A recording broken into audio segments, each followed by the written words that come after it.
بسم الله الرحمن الرحيم. اللهم صل وسلم عليك يا حبيبي يا رسول الله.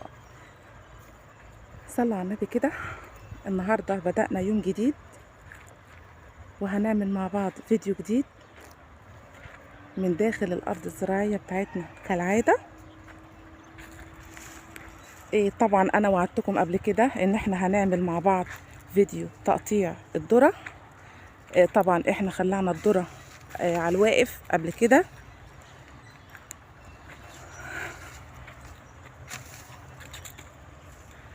والنهارده هنقطع مع بعض العيدان زي ما انتم شايفين كده. الفلاحه النشيطه الست ام احمد، بصوا حتى ما قالتليش صباح الخير، ما قالتليش ازيك عامله ايه يا ام اسامه، ولا كانها تعرفني.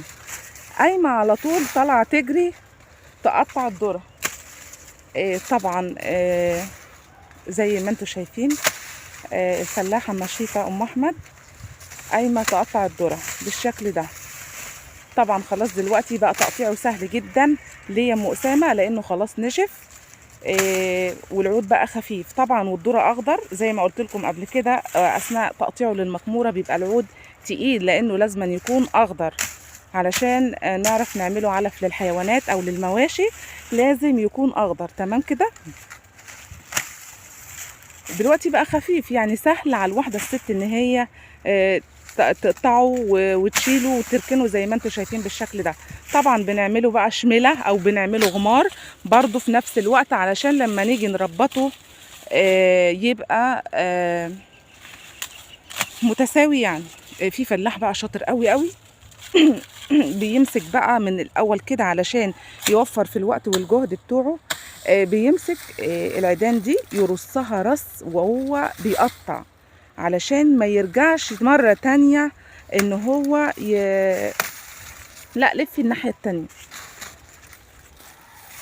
يقعد يساوي او يتعبه وياخد منه وقت، لا ياخد منه وقت وهو بيربط. تمام كده.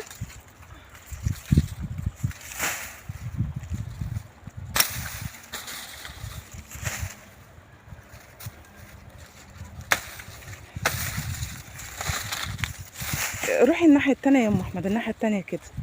ايوه عشان على قد ما انا عارفة. ممكن تاخديها وانتي راجعة كده، وانتي راجعة كده، يعني خلي وشك ليا وانتي راجعة بقى. بصوا يا جماعة بقى، اللي عاوز يخس لو عنده ارض، اي واحدة ست عايزة تخس لو هم اهلها فلاحين او قرايبها فلاحين، تنزل على الارض يوميا تشوف ايه الشغل اللي في الارض وتعمله. يعني اللي ام احمد بتعمله ده بيساعدها جدا جدا في ان هي تخس من ظهرها. واخدين بالكم من الكتاف من فوق كده؟ بص لي كده ليه. بديهم نصيحة عشان ما يروحوش للدكاترة ويصرفوا فلوس كتير، يشتغلوا بدل القعدة، بدل ما هم قاعدين. صح ولا انا خاطئة؟ ايوه القعدة وحشة وحشة قوي قوي.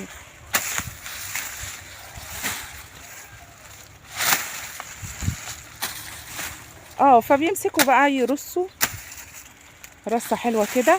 وزي ما قلت لكم برضو ان في فلاح بيبقى ماسك العيدان دي شايل كل القش او كل الورق اللي موجودة فيها. دلوقتي ده مليان ورق، ده بيعمل ايه بقى؟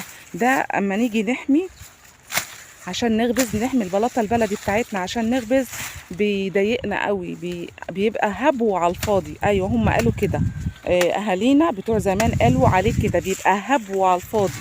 يعني بتبقى حاجة عاملة وش وعاملة حاجات كده مش عارفة. المهم يعني بس هو بيبقى زينا ما قلت لكم كده، يعني بتبقى حاجة مش ظريفة يعني. تمام كده.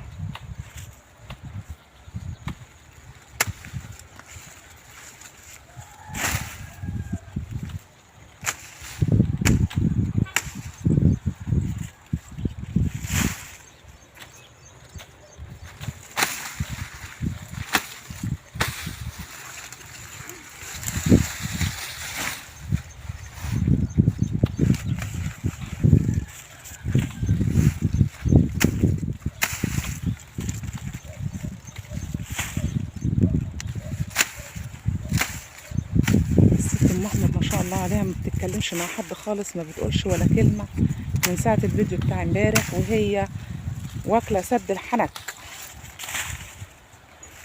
عمالة بنكش فيها برضو ما بتتنكش، انتوا واخدين بالكم؟ طب قولي اي حاجة، قولي ازيكم عاملين ايه، ونعم بالله.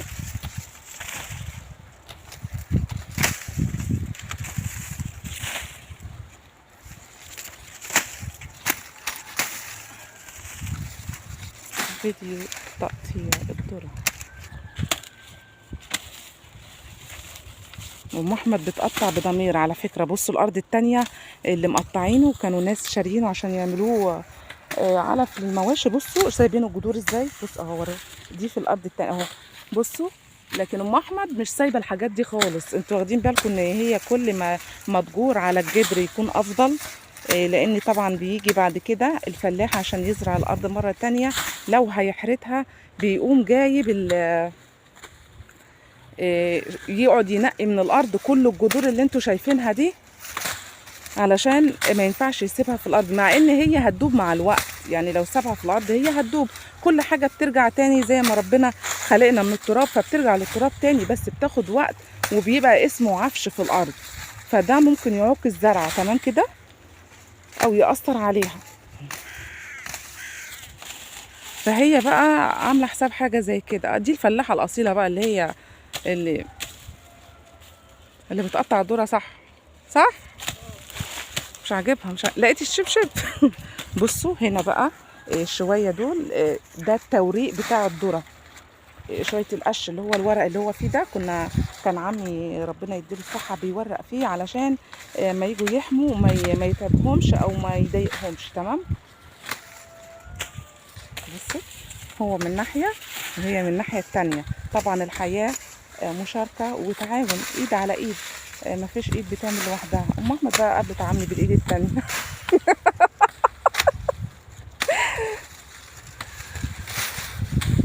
احلى حاجه في الشغل يا جماعه ان الواحد يشتغل من غير ما يتكلم ولا يرغي مع حد. ليه؟ تلاقيه بينجز، بيخلص بسرعه.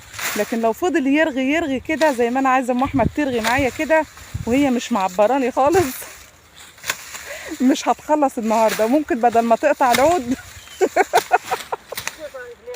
تقطع رجليها زي ما انتم شايفين كده.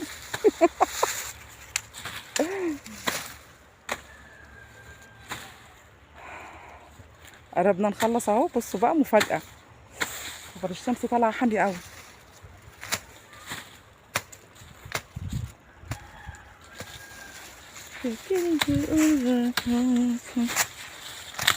بصوا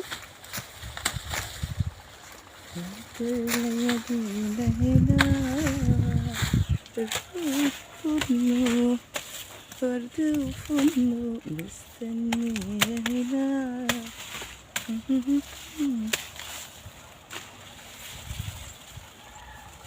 يا صباح الخير. يا صباح الفل، يا صباح. بصوا بقى نقطة التقاء أو لحظة التقاء العم وبنت الأخ. يا سلام، مقابلين بعض بيساعدوا بعض، ما شاء الله ما شاء الله. والله دي بنت اخي وبتساعدني في المحصول. أيوه أهو تساعدني، هذا هو التعاون تمام في عام الحصاد المبارك. أيوه. بارك الله فيها وفي والديها. الله يخليك يا عم، ربنا يبارك فيك.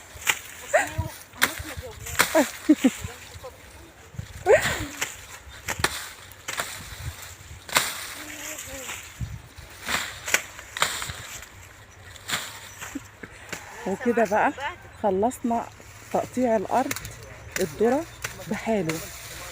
قطعنا العيدان بتاعته وقطعنا الكيزان.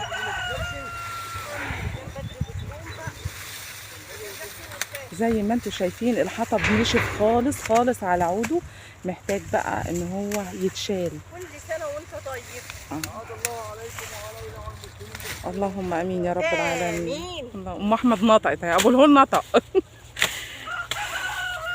عمالين ننطق فيهم. ايوه شيلي بقى العود كده واللي هيجي يمتي هحدفه بالعود.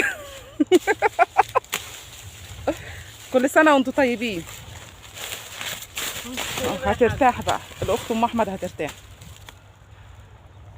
هنكتب بقى عنوان الفيديو العم وبنت الاخ. الله الله الله الله الله الله. طبعا يا جماعه ده كان نهايه الفيديو بتاعنا النهارده. احنا قاعدين مفرهرين كده طب استنى بس. ده كان نهايه الفيديو بتاعنا. يا رب الفيديو ينول اعجابكم واكون قدرت اقدم لكم جزء من حياه الفلاح الريفي المصري الاصيل على الطبيعه. الف سلام عليكم والسلام عليكم ورحمه الله وبركاته.